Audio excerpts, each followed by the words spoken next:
guys, this is Spice Clicks. இன்னைக்கு நம்மளோட இந்த வீடியோல தமிழக வெற்றி கழகத்தின் தலைவரான விஜய் அவர்கள் பரந்தூர் மக்களை சந்திச்சு ரொம்ப நிறைய விஷயங்களை பேசியிருக்காரு. அதை பத்தி தான் பார்க்க போறோம். வாங்க நண்பர்களே, வீடியோக்குள்ள போகலாம்.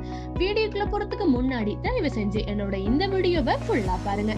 இந்த பதிவு உங்களுக்கு பிடிச்சிருந்தா லைக் பண்ணுங்க, கமெண்ட் பண்ணுங்க, ஷேர் பண்ணுங்க, மறக்காம சப்ஸ்கிரைப் பண்ணுங்க. வாங்க guys, வீடியோக்குள்ள போகலாம்.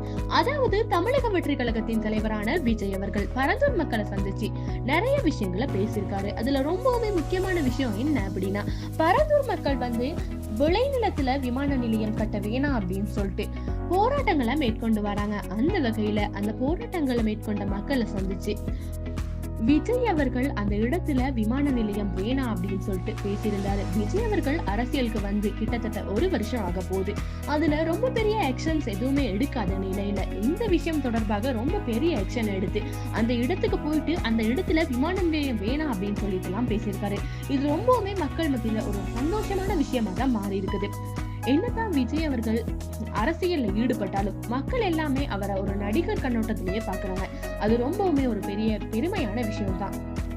விஜயோட கருத்தை பத்தி நீங்க என்ன நினைக்கிறீங்க அப்படின்ட்டு மறக்காம நம்மளோட கமெண்ட் செக்ஷன்ல கமெண்ட் பண்ணிட்டு போங்க. இதே மாதிரி இன்னொரு வீடியோல உங்கள் அனைவரையும் சந்திக்கும் வரை உங்களிடமிருந்தே விடைபெறுவது என்று உங்கள் அன்பின் RJ Darshana Priya. Tata, bye bye.